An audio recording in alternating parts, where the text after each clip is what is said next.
Hey, Stefan, and hey, everyone. I accidentally already crashed the stage earlier when you did an introduction. Sorry about that. I clicked the wrong button. It's all right. Awesome. So Alex is going to tell us briefly about what you're going to talk about, and then take it away. So.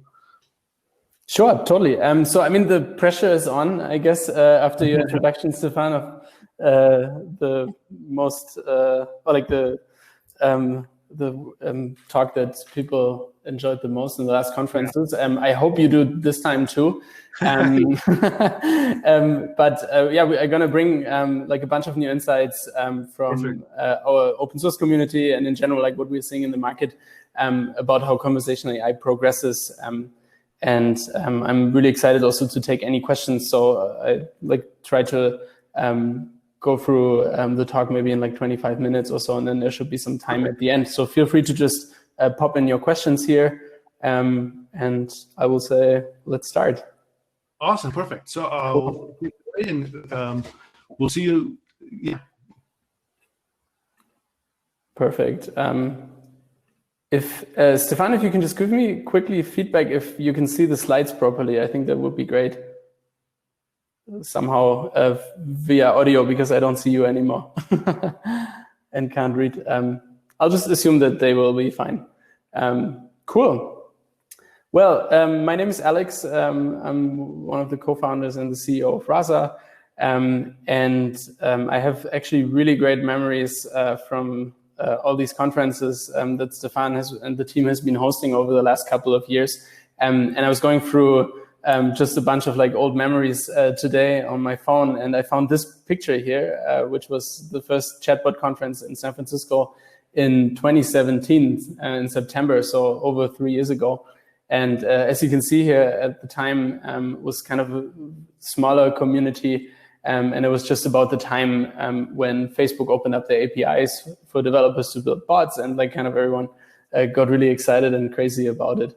And one of the things that we've already said back then, and I think still hold true today, is that we are still very, very early days in the early days of conversational AI.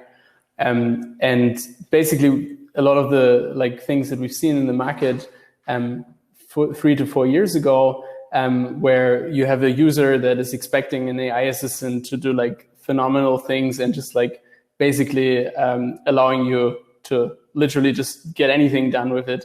This kind of expectation, I think, still kind of exists.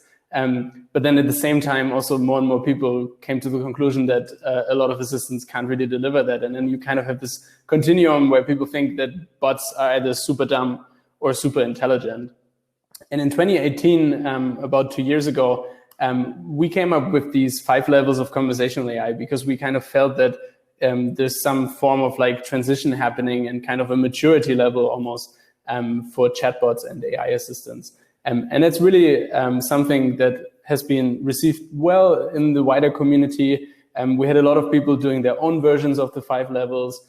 We had people giving us a lot of feedback. We worked with a lot of like large companies giving us feedback on that as well. And then also really our community like had their own versions of it and kind of gave us a lot of input. And so earlier this year, we felt that's kind of the right point in time in this like fast moving space to really come up with an updated version of these 5 levels. And that's really basically what I want to talk about today, that there's kind of this evolution, also the way how we think about conversational AI, but also I think how a lot of people in the market think about it. And that's what I want to spend today's time on. And so if you look at like where the market is today, I think in many ways similar to like last year when I was on stage in San Francisco saying that a lot of people are kind of between level 2 and level 3. And I get to a second like what we actually mean by that. And so everyone always asks like what is needed to get to a higher level, right? So do I need to do anything different or not? And the good news is, and I'll say this at the beginning of my talk, that you really actually already have and gather all the data that you need to climb from level 3 to level 4 to level 5. You just have to listen. And that's really kind of the hard thing about it. And I'll get to that in a second, what we actually mean with listening. So why does this matter? And I mean, I guess assuming that you're all here fascinated by conversational AI, and I guess you would all agree that it's kind of a fascinating, exciting technology. But I think at the core of it, really, conversational AI has the potential to allow everyone to use any piece of software without becoming an expert. And so I have this photo here of an older woman, and of course, like for older generations, so far they haven't really been using like web apps or mobile apps, and they kind of haven't had, or at least most of them, I think, haven't had really access to that, just because they've not really been trained on it, or they didn't grow up with it. But even for my parents, right? If I look at my dad, for example, when he books a travel, he still does it with like picking up his phone and like calling a travel agent instead of using a web application to do that. And so the question is like, why does he do that, right? I mean, one big thing I think is just that's how he always has done things, and kind of making that change is kind of a long transition. But at the same time, I think it's also that for him, there's still a burden to like learn a UI and like learn where to click and like, you know, do all the research. So they just kind of default back to what they're used to. And I mean, that's kind of a different definition of being an expert, but at least there's some friction with these UIs. But it's also really for me as well, right? I mean, we're a growing company. If I look at something like getting a report out of Salesforce, I actually personally don't really know where to click either. And so, of course, I could figure it out, but it would take me some time to do so. And so I end up actually messaging our revenue ops person to get a report from him. And so, you know, in many ways, conversational AI has this potential to just make it so much easier to use all the software out there. And it's really also like what drives us, and I think what also drives a lot of excitement in the wider conversational AI community. So if you look at the 5 levels, one of the key insights for us in the last 2 years, and that's also why I really felt like it's an update that is worthwhile pursuing, is that there are really 2 perspectives on them. And so if you think about it, there's kind of the perspective of the end user. So all of us, right, like you and me, using a chatbot or a voice assistant. But then there's really also the developer perspective. And developer here is not so much like only like focusing on like an engineer, like, or like a single person, or like couple of people, like a couple of engineers, but also really addresses like the wider like teams that we are seeing. And I think Stefan mentioned there's a talk later today about how to put together a team for conversational AI. And so developer is really kind of the team that is building it here. And so if you look at these 2 perspectives, just to give you a high-level overview, if you look from the end-user perspective, it really goes from like level 1 to level 5 in a way that level 1, you as the user still need to know how to use the assistant. And I'll get to that in a second, what we actually mean with that. And then all the way to level 5, where the assistant can help you to figure out what you need as a user. So that's how we see things progressing. And then on the developer experience side of things, it really starts with level 1, where you put out something and you hope that your users will understand it. And then to like level 3, and I'll get to that in a second as well, what we call conversation-driven development. And it's really like listening to what your users have to say.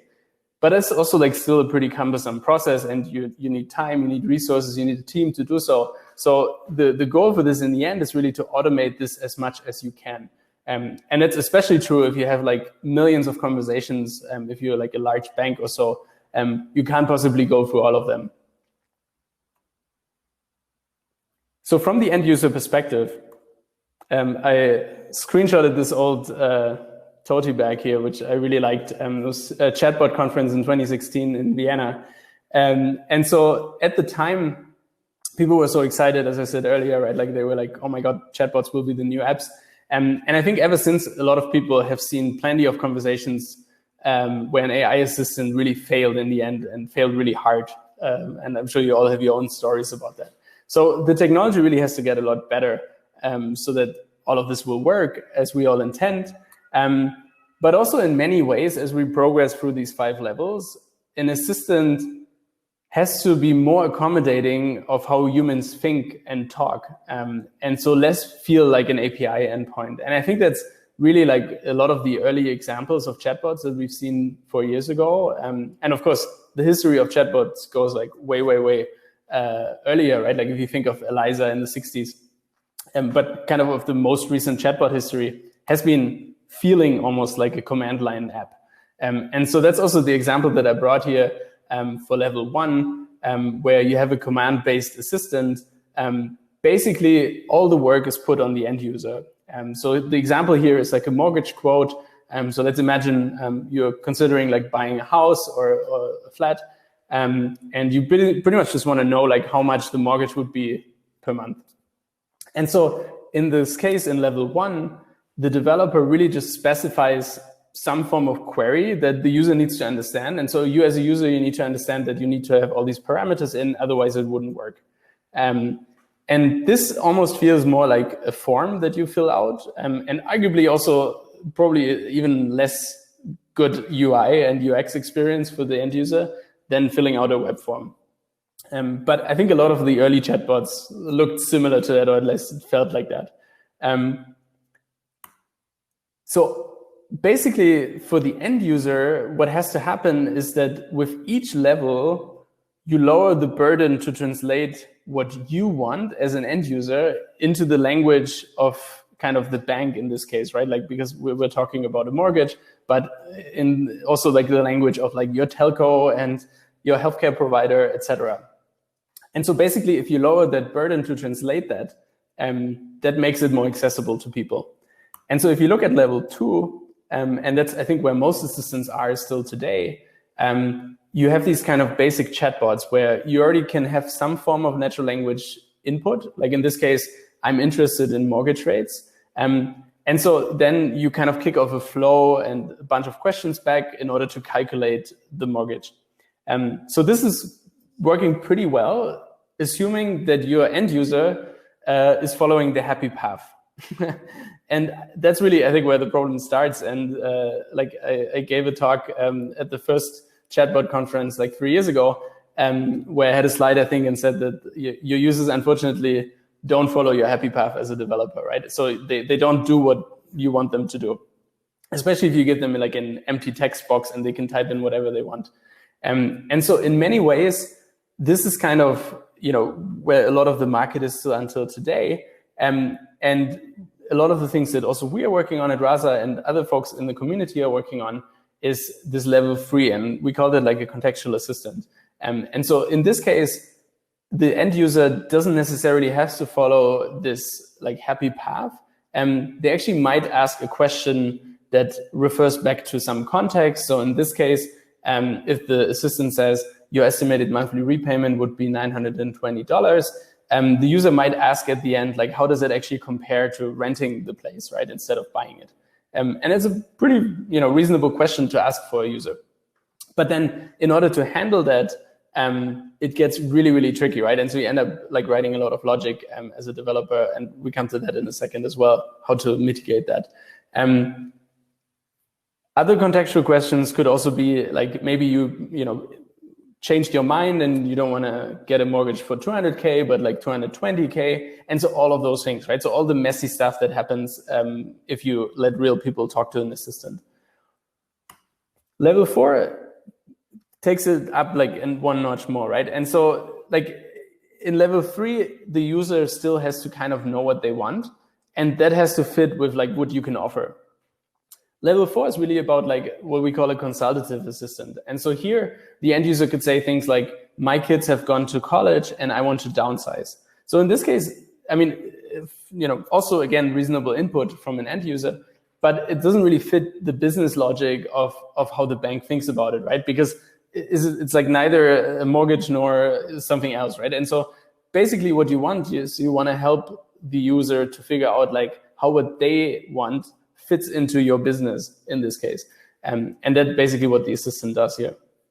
And then level 5 is all about like an adaptive assistant. And so with that, even one step further, you as the end user are fully understood by the assistant, and they know like who you are, like the past conversations that you had, but also maybe the language that you prefer and a lot of other things. And so the assistant really adapts to you. And we think this is like an exciting future to work towards too. So from a developer perspective, this all looks very different, right? And so end user is kind of, that's also how we think about it. You want to work backwards from what the end user wants. And as I said earlier, the unique thing with conversational AI compared to basically all other like software and other front ends that have been around before with like web and mobile is that the user literally tells you what they want. So you just have to listen, and it's really a just have to listen because it's not that easy as it sounds. How I always compare this is like if you think about like an FAQ web page. This is something that, you know, probably a lot of end users find useful, and they maybe get their answers to the questions there. But what they will never tell you is like what other questions they had that weren't answered there, right? And so with conversational AI, you're really able to get all of that. So with level 1, it's actually really easy for the developer to do anything and to build an assistant and to add new functionality. Because in the end, you're really putting the burden on the end user anyways. And so in our example, if in addition to the mortgage quote, you want to add a savings calculator, you just do that, you implement it, you're probably going to, you know, write some documentation about it or like some instructions, and that's it. Level 2 is already becoming a bit harder. And again, that's where we see most assistants at the moment, because you have some form of like intent classifier, some entity extraction. And basically from that, you create like some form of decision tree. So if this intent happens, then do this, else do this. And that's pretty easy for like a simple example, but you can imagine that if you are like a large bank and you have really complicated business logic and complicated processes, this ends up being like a really, really huge decision tree, which is fairly hard to maintain. And that's really where level 3 comes in. And so conversation-driven development helps us as developers to accommodate that the end user doesn't think the same way as you do as a developer. And so I don't want to go too much into detail of like how this works. There's a nice blog post from my co-founder on our Rasa blog. If you want to check that out, just put in CDD and Rasa on Google. I think you should be able to find that. But the core promise is really that you share the assistant as early as you can in the development process. And then you review the conversations that the assistant had with the end user. You probably annotate something and improve the machine learning model. You test it, but you also track everything, and then you fix it as well at the end. And so that's basically kind of a different approach, because you bring it out early on, you get all these conversations in, and they drive the development of the assistant instead of building like the perfect assistants that, again, you cannot even build anyways. And so level 3 brings in that. Level 4 starts to partially automate the CDD, conversation-driven development process. Because of course, if you have like thousands of conversations, millions of conversations, you can't possibly review them all. So you want to basically have something that suggests you like, look, those are like the conversations that we think are the critical ones. Those are the ones that might have not worked. And then annotate those and kind of get that feedback loop going. And then in level 5, we're really technically capable of fully automating CDD. And as exciting as that sounds, we also think that you still want to keep some form of human in the loop. And if you're interested in like kind of what can happen if there's no human in the loop, I really encourage you to check out the Tay example, which was a Twitter bot that Microsoft released a couple of years ago. So really, in the end, developers and teams really need more powerful tools to work with these greater levels of complexity. And that, in the end, we think will bring us to level 5 of an adaptive assistant from these two different angles of the end user and the developer. So I want to spend a couple of more minutes on how we, at least at Rasa, think we'll get there as an ecosystem and as a community. And I have bad news, because I think, and we think at Rasa, conversational AI will not arrive in a press release from a big tech company. And so, you know, the next big language model that comes around and the next cool thing won't solve it all. We think that there are a lot of other like important pillars needed in order to really make it possible for more developers to also independently build great AI assistants. One being open source and education, the other one applied research, and the third one nurturing a diverse community. And I'll quickly talk about all three of them. So I personally like draw a lot of analogies between the web, the early days of the web, and conversational AI. It doesn't always work, but sometimes it helps me to think stuff through. And if you think about the web, really open source code made this field progress 10x faster, right? Like the ability for anyone who wants to create a website, host it, put it up somewhere, really helped to innovate super, super quickly. And I think brought alive a lot of cool things that we are using day to day these days. But at the same time, you also really need like free education to help developers become an expert, and in the case of the web, become a web developer, right? And in many ways, we think that has to happen for machine learning, NLP, conversational AI as well. The other big thing, applied research, and I'm sure you all followed like kind of a bit of the NLP news over the last couple of years.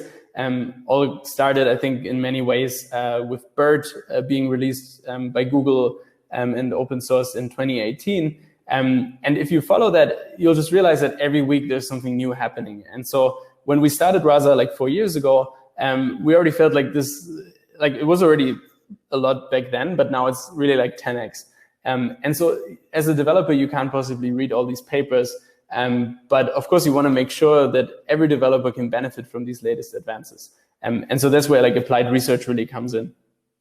And then the third piece is really you. So conversational AI needs you. Not any single company on the planet can possibly have all the answers to all these like challenging questions. And we really need a diverse community, not only of like makers and people that are building assistants, but really also like partners and like a lot of other tools to allow people to build better conversational AI. And I'm excited to chat with Vittorio in a couple of minutes in the ecosystem panel as well.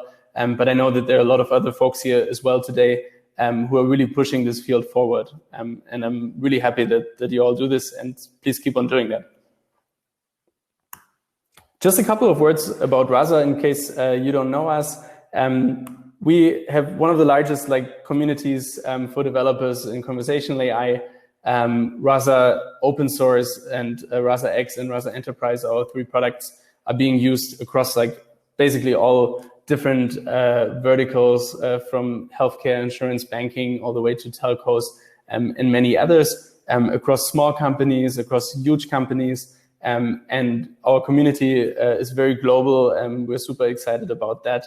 And still growing really, really fast. And we're really also thankful for all the great contributions that I think by now over 450 contributors worldwide made. So thank you for that if anyone is listening in today.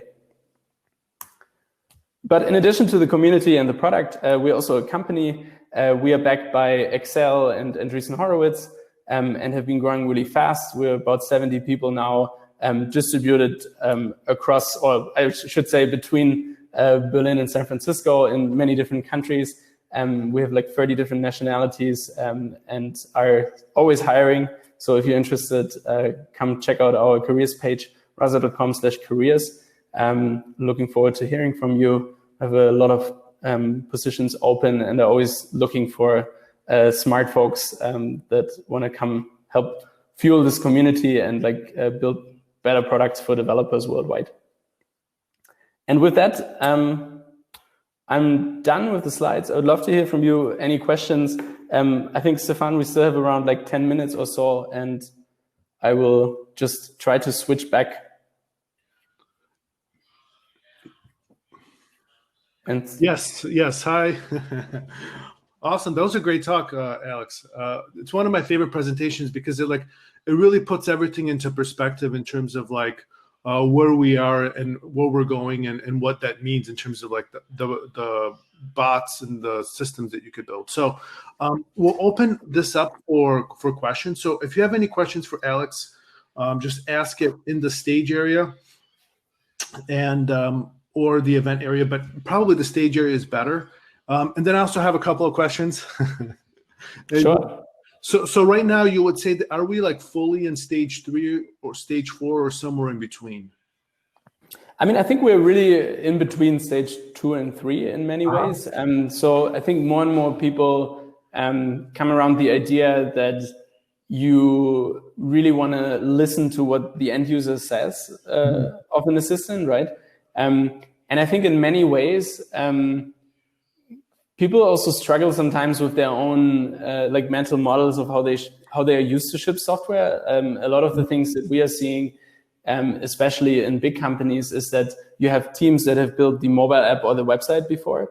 And I think those teams in many ways are not used to this idea of like just, shipping something super early, letting people talk to it, and then improving it over time. And so I think there's also kind of a mindset shift that is still undergoing. But I think like we're definitely further than we were a year ago, which is exciting. But I will say, I mean, that's also why the first thing that I said was like, we're still in the early days. And I very much think so, that's true. And I think the interactions that I have in the community, in the wider community, definitely speak to that as well. Right. And yeah, that's a good point. The way, and I think it's such a huge difference, because generally, like any type of website or app, it's kind of a form of static content. It has more in common with a magazine than it does a conversation. Yeah. Right. And like when you think about an app or website, it's like you're opening to the table of contents, and then on page 46 is the contact us page, or you push the contact us page on the website. So there's no room for error. Whereas when you introduce conversation, all of a sudden it's like, hey, what's the best way to contact you? And that could fail. What's the area in which the I guess enterprises, to generalize, are having the hardest times? Are they having a hard time because of the propensity to failure? Like, are they thinking, hey, if we ship a chatbot or a conversational AI system, and we're using NLP, and maybe we figured out like 50,000 ways that someone can ask our top 10 questions, right? And there's a lot of variability there. What's their fears? The fear that they're going to fail because there's going to be that 50,001 question that doesn't get answered, or is it more like they can't get to the point where they're thinking clearly about the 50,000 questions themselves? That's a really good point. I mean, I think there's actually, I don't even think it's possible to think about all these questions. And, right. And I also think I wouldn't recommend anyone to start on that journey, because if you start on that journey, your assistant will be finished, but then all your competitors will have built a much better assistant in these 3 years. Because I think it's just not possible even to come up with all these questions. I think that in many ways, companies are like afraid to put something out that doesn't feel perfect. Mm-hmm. But I think what a lot of them forget is that everything else that they put out is also not perfect, but it feels more perfect. So like I brought this example earlier in the talk about an FAQ page, right? Like if you go to the FAQ page of like your credit card provider or so, you would probably think that it's really bad, and you probably don't find the answer to the question that is in your head. But the FAQ, but the bank will never know, because you don't tell them, right? But you will only tell them through like leaving the page, or you tell them through getting your credit card canceled and go to the new provider, right? And so what they don't realize, I think, is that a lot of the things that they put out there are already pretty bad. And so I think that's how we think about conversational AI. Even if you have like a terrible chatbot that you launch with, at least you're going to learn what people want from it, right? And then I think the step that a lot of companies don't take then is like, how can I listen to this and improve it? Because what a lot of companies do is that they do what you just suggested, Stefan, which is like, what are the like most common questions? They think about it in advance. Even worse, they create synthetic training data for it. Okay. And then they're like worrying about like the thing not working, right? And that's, I think, to me pretty clear, because I mean, how would you know what your customers ask you if you haven't asked them before? So it's a lot about like listening. Right. I completely agree, and I think that's the biggest paradigm, is not seeing failure as failure, but instead seeing it as like an opportunity. Yeah. And also information about what your customer actually wants. Because you would never know if your FAQ page isn't good. It's just people won't go to it. Yeah. So I have a couple of really good questions from the audience. One is, what are the tech stacks for which are used for conversational AI to be scalable? I mean, that's a really good question. I think it depends a lot on like your internal like deployment setup and everything. What I think is one of the key things of scalability, I mean, other than all the like underlying infrastructure and container orchestration, etc., is really also like a QA process. And so if you build like your first assistant, it's something that you can probably have a pretty good overview as a team. You know, kind of what it can do, and then you might have like some people testing it out, etc. But then if it grows bigger and bigger, it's becoming almost unmanageable to test. And so in many ways, what we find the most successful teams doing is that they run a proper CI/CD pipeline to really test for like all different cases and make sure that the model actually works before they run it in production. I see. So is it almost better to build a bunch of small bots in essence that are connected? That's one of my favorite questions. It's like the meta bot, and it's. I mean, like the different schools of thought, I would say, and I think it very much depends on your use case. I actually do think it depends even more so how your company is structured, and also how you want to empower business people and like domain experts to either like add domain knowledge, like as you said earlier, Stefan, right? Like maybe like the actual content of the responses. And that might work entirely differently for some companies, right? Where this might be done by like one central team. Other companies have tons of different other teams that are maintaining certain use cases. It very much depends. I think in many ways you want to like design the assistant also with the reality of like how you will actually maintain it and improve it over time in the organization. So I think it's not so much like always like what you wish something would, be. And I think in an ideal world, you would have really more in one model, because of course you can do cool stuff in the future with like transfer learning and a lot of other cool stuff. Depends. Okay. So go to another question from the audience. And I really like this one. How can the different stages of conversational AI be translated to different stage of consumer insights? Does more advanced stages of NLP, for example, mean better ways to listen and better insights? You just broke up for 1 second when you asked the question. I'm just trying to find it. Here, of consumer insights. Yeah, I think that's a really good point. And that goes a bit into the direction that I talked about for the developer perspective in level 4. When we talk about conversation-driven development, in general, you can really see and hear what customers want. But that, I mean, if you do it manually, that only makes sense if you have like a couple of hundred conversations to go through, right? And that already is a lot. So in many ways for us, level 4 automates more of that. And so that might either mean that you get, for example, a suggestion to like, those are the conversations that went terribly wrong, or those are the ones where we think you don't even have anything to handle it. But it could also go to a more like abstract way of like, all your customers are asking us about toilet paper, right? It's something that we've seen with one of our, with just like one specific example from one of our customers, a large retailer. Yeah, but it's like during COVID, right? Because they wanted to basically know if a certain retail store still has like toilet paper in stock. And so they found this out. But if you have like millions of conversations, it's super hard to kind of figure that out. And so I think that's kind of a customer insight, right? People want. I mean, that's kind of an obvious one maybe in COVID times.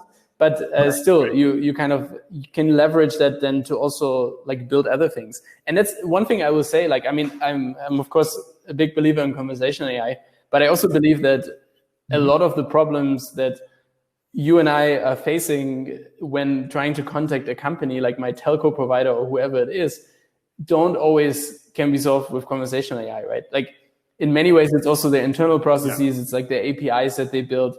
If I lost my credit card with my bank and I want to order a new one, and they have like the most archaic like internal UI thing with like 20 different systems that an agent has to go through to order a new credit card for me, then also the best conversational AI can't really do all of that, right? And so that's also why we see a lot of integrations with like RPA system, like robot process automation, for example. But in general, just I think more and more companies transitioning into the digital space more and more, which is, I think, exciting.